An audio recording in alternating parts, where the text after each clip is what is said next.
তাই তো তুমি আমায় পুষ্প না দিয়ে আমায় অপমান করেছো।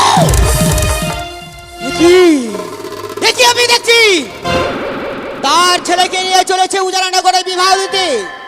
তাই তো আমি এই মনসা রূপ দূরে রেখে এক যুগ্নের বেশ ধারণ করে আমি যাব চাঁদের কাছে একটি পুষ্পর আশায়। এই মুহূর্তে আমি ছুটে যাবো সেই চাঁদের কাছে।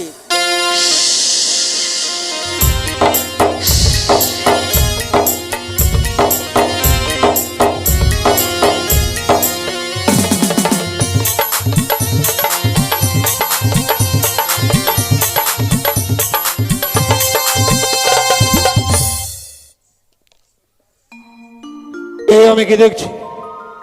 সবাইকে দেখতে পাচ্ছি, শুধু প্রহিত মহাশয়কে দেখতে পাচ্ছি না। কই প্রহিত মহাশয়? হ্যাঁ আদাগর মশাই কোন? আমি আইয়া বসছি। আপনার আসতে তো বিলম্ব কেন? না আমি অনেক আগে আসছি, আপনার তেলের বসছিলাম।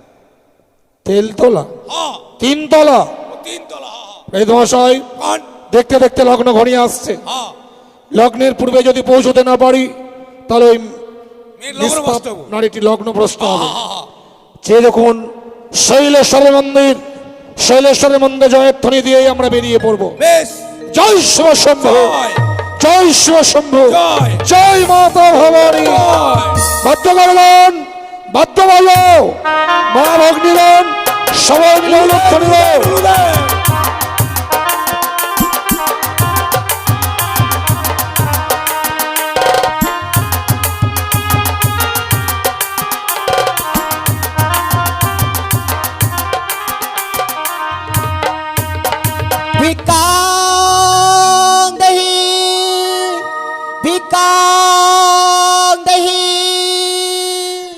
তুমি ভিক্ষাং নেই বলে সম্মুখে দাঁড়িয়েছ? আমি আর যোগিনী বাবা। যোগিনী? হে বাবা গো। প্রহিত মহাশয় শোভাযাত্রার যুগলি দর্শন শুভ না অশুভ? একেবারে অশুভ লক্ষণ পিতার মুখেও শুনেছিলাম। আচ্ছা যোগিনী বলো বাবা। ভিক্ষাং নেই বলে সম্মুখে দাঁড়িয়েছ, কিন্তু জানো বলো আজ আমার কনিষ্ঠ পুত্র শ্রীমান দুর্লভ লক্ষিন্দরের শুভ বিবাহ। তাই বর বরযাত্রীগণকে সঙ্গে করে আমি উজানিনগরে ধাবিত হয়েছি। শুভযাত্রার পথে আমি তো তোমায় ভিক্ষে দেব না যোগিনী। ভিক্ষে যদি তোমায় নিতে হয় ছুটে যাও চম্পকনগরের রাত প্রাসাদে রহিয়াছে আমার অর্ধাঙ্গিনী সনকা। সনকার কাছে যা চাইবে পাবে যোগিনী। বাবা গো আমি একই মৃত্যু আর অত দূরে পথ তো আমি যেতে পারবো না বাবা। আর তোমার স্ত্রী যে আমায় ভিক্ষে দেবে উপযুক্ত হতে পারেনি বাবা। সামান্য একটা পথের যোগিনী, সে কিনা বলে চম্পকনগরের মহারানী সনকাশে ভিক্ষে দেবার উপযুক্ত নয়? না। বলো তো যোগিনী এমন কিবা ভিক্ষে চাও তুমি? বাবা গো আজ 101টি রয়েছে বরযাত্রী, তার মাঝে দেখো রয়েছে বরণডালা। ওই বরণডালা থেকে একটি পুষ্প দিলে আমি খুশি হব বাবা গো। পুষ্প ভিক্ষে? এ বাবা ওই যোগিনী পুষ্প ভিক্ষে যাইছে। শোনেন হলগর মশাই, ভিখারিরা ক্ষুধা তাড়নায় অন্ন ভিক্ষা করে সত্য, এ কোন ভিখারি যে পুষ্প ভিক্ষে পেলে তার ক্ষুধা নিবারণ হবে? আমার মন বলছে ভিখারির ছলনায় ওই বেটি চ্যাংমুড়ি কানি তো নয়। ওই কানি ছলনার আশ্রয় গ্রহণ করেছে। এইবারে দেখবো, আমিও দেখবো ওই বেটিকে। সরযোগিনী বলো বাবা। তুমি কেন স্বয়ং শিব স্বয়ং চণ্ডী ছাড়া অন্য কোন দেব দেবীকেও আমি পুষ্প ভিক্ষে দিই না? তুমি আমার পথ ছেড়ে দাও। না বাবা, তুমি আমায় যতক্ষণ পর্যন্ত আমায় ভিক্ষে না দিবে ততক্ষণ পর্যন্ত তোমার পথে কাটা হয়ে আমি দাঁড়াবো। আজ আমার পুত্রের বিবাহ, তাই তোমার অঙ্গে আমি আঘাত করতে চাই না। আমি চাইব এই মুহূর্তে পথ হইতে সরে দাঁড়াবে আমি বরযাত্রীগণকে নিয়ে সে উজানিতে ধাবিত হব। না বাবা, আমি যেতে পারবো না, আমি ভিক্ষে দাও। আর যদি পুষ্প ভিক্ষা না দিই, না দিলে তো তোমার পথের কাটা হয়ে দাঁড়াবো। জগেনে তুমি তাহলে সহসায় পথ ছাড়বে না? না, বেশ, চাঁদের পথের কাটা হয়ে দাঁড়াবে তুমি। পথের কাটা কি করে উপড়ে ফেলতে হয় সেই কৌশল কিন্তু এই চাঁদেরও জানা আছে। সহসায় যখন পথ ছাড়লে না, সহ্য করো, সহ্য করো যুগিনী। এই মুহূর্তেই এই তালের আঘাত ওরে ওরে মহামূর্খ চাঁদ, আজ এসেছিলাম আমি বহু আশা করে তোর কাছে একটি পুষ্প রসাই, তাই তো তুমি আমার পুষ্প না দিয়ে ভাই অপমান করেছো। পুষ্প নেবার আশায় ছলনা রাস্তায় গ্রহণ করেছিল। ছলনাময় নারী, লজ্জা করে না তোর? বারবার চাঁদের হস্তে পুজো নেবার জন্য চাঁদের সম্মুখে সে দাঁড়াস? যাও, পালিয়ে যাও। চাঁদ, কোচর বনে থাকি আমি পুষ্প বাতাস পাই, তোর মতো চাঁদের কাছে আমি পুষ্প নিতে চাই। সর্প নিয়ে দর্প করিস বেটি চ্যাং মরি গানে, কচুরি বনে থাকিস বেটি ব্যাং ধরে খস, বিনা কোলে জন্মগ্রহণ করে চাঁদের হস্তে পুজো চাস। হ্যাঁ বলি তাই। পুজোর পরিবর্তে কি দেবো জানি? কি দেবে? পুজোর পরিবর্তে দেবো শত শতবার। যাও, যাও, যাও, পালিয়ে যাও। অপমান অপমান অপমান। চাঁদ, তোমার এখনো সময় রয়েছে। তোমার ছেলেকে নিয়ে চলেছে উজানিনগরে বিবাহ দিতে। তুমি শুধু মা বলে ডেকে আমার চলে একটিবার যদি পুষ্প দাও, তাহলে তোমার মঙ্গল হবে। চাঁদ, তোকে মা বলো? তুই মা হতে পারিস না। শিওর ব্যক্তিরা কখনো মা হতে পারে না। তুই মা নামে কলঙ্কিনী, মা নামে রাক্ষসিনী, মা নামে রক্ত পিচাসিনী। ওরে শিওর বেদনি, এই মুহূর্তে যদি পালিয়ে না যাস, তোর চুলের মস্তি ধরে এই হেতালের আঘাতে আমি তোর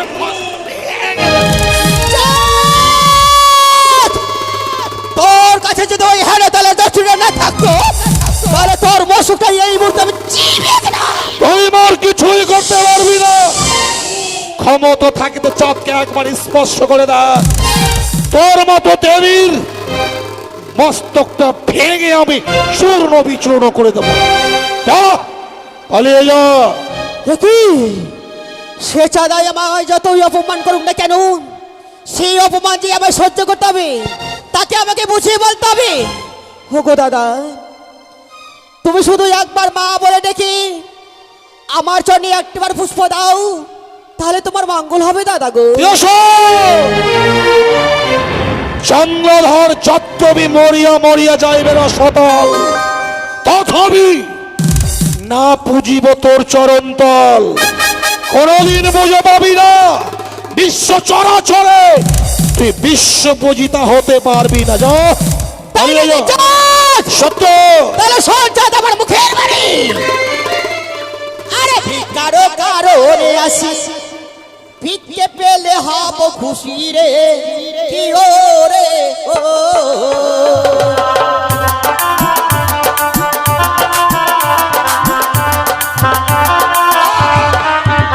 আরে ভিকারো কারণে আসি, ভিক্ষে পেলে হব খুশি রে, কি ও রে ও।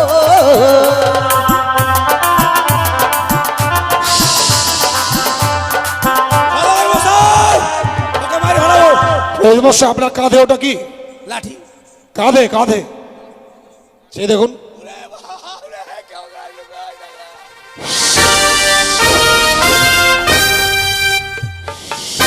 আপনি বুঝতে পারেন? না, ঠান্ডা লাগে, আমি শীতে ঠান্ডা। আচ্ছা আচ্ছা আচ্ছা। আরে পূজা যদি নেবে বেটি সম্মুখেতে দাঁড়া, দেখি রে কি রে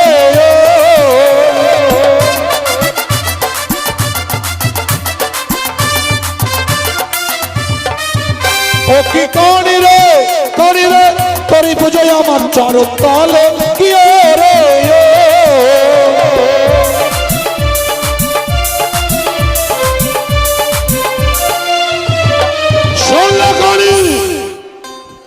পুজো আমার চরণের তলে কোনোদিন পুজো পাবি না। পালিয়ে যা। তাই নাকি চাঁদ? সত্য। তাহলে শোন চাঁদ আমার মুখের বাণী। আরে শোন রে বাণী আর বেটা, তুই তো একটা জন্মের ঠাটা রে, কি ও রে ও। সত্য।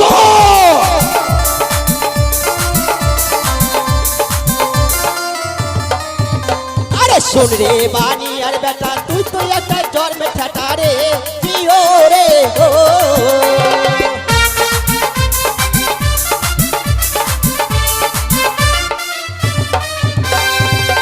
শুনলে তো চাঁদ আমার মুখের বাণী? তুই আমাকে ঠেটা বলছিস? হ্যাঁ বলে তাই। এমনি তাই। শোন, বানিয়া বংশের ষষ্ঠ সওদাগর আমি, আর তুই বলছিস আমি নাকি ঠেটা? তুই কত সতী, তুই কত সতী কুচক্রি করি। তোর কীর্তিকলাপকে বিশ্ব চরাচরে কেউ জানে না।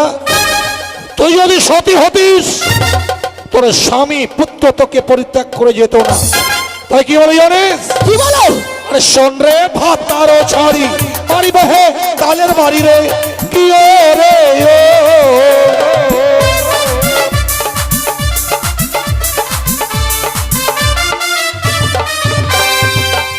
ও কি কানি রে তোরই পুজো আছে হেম তালে, কি ও রে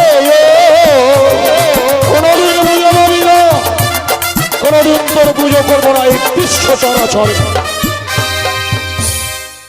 তাই নাকি চাঁদ? সত্য। শোন চাঁদ আমার মুখের বাণী। আরে যে মারে আমায় বাড়ি, সুখের ধারে কান্না কাটি রে, কি ও রে ও।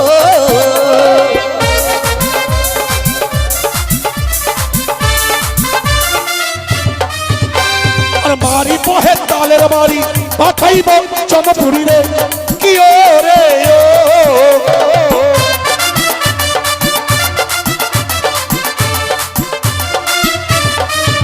ও কি কানি রে তোর পুজো আছে হেম তালে, কি ও রে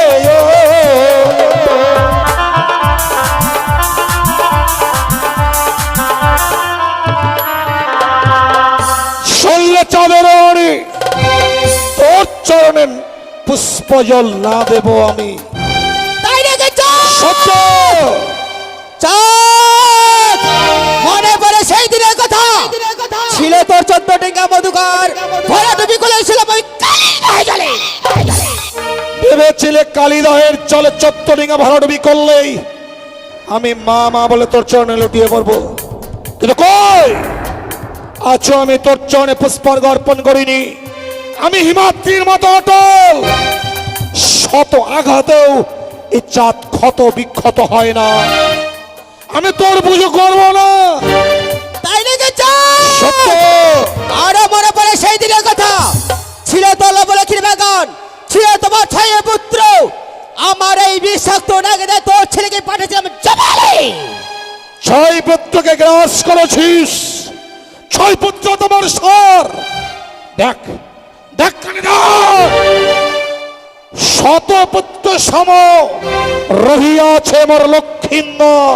সে যদি যায় জবালে, তবে আমার প্রতিজ্ঞা থাকিবে অটল, তোর চরণে নাহি দেব পুষ্প জল। তাই নাকি চাঁদ? সত্য। সামর মানব হয়ে তুমি দেবীর সঙ্গে করো পাত। মনে পড়ে না চাঁদ? দ্বন্দ্ব বন্ধ করো চাঁদ, মনসরসাদ অনুকটিক নাক যাহার আছে নিকটে, সামর মানব হয়ে তুমি দেবীর সঙ্গে করো পাত। বারবার দেবী বলছিস, কিন্তু কই আমি তো একটিবারের জন্য দেবী বলে তোর চরণে লুটিয়ে পড়িনি, আর পড়বও না। তোর পুজো আমি কোনোদিন করব না। তোর আশার বাসা আমি ভেঙে দিয়েছি। পরবেই করেছিল কঠিন প্রতিজ্ঞা, বিবাহ নিশ্চিতে লক্ষ্মীন্দরকে নাকি তোর এই নাক তারা দংশন করবি। তোর আশার বাসা আমি ভেঙে দিয়েছি। তাই নাকি চাঁদ? স্বয়ং দেব শিল্পী বিশ্বকর্মাকে আনায়নে করে সাঁওতালি পর্বতে নির্মাণ করেছিল লৌহ বাসর ঘর। আমিও দেখব কি করে প্রবেশ করে তোর মতো কানির চর। তাই নাকি চাঁদ? তোর সামনে দাঁড়িয়ে প্রতিজ্ঞা করলাম, সাঁওতালি পর্বতে লোহার বাসর ঘরে আমার এই বিষাক্ত নাগরে তোর ছেলেকে পাঠাবো আমি জবলে। সেই দিন তুই পুত্রের সঙ্গে কাঁদবি আর আমি শুধু হাসবো। তুই শুধু কাঁদবি।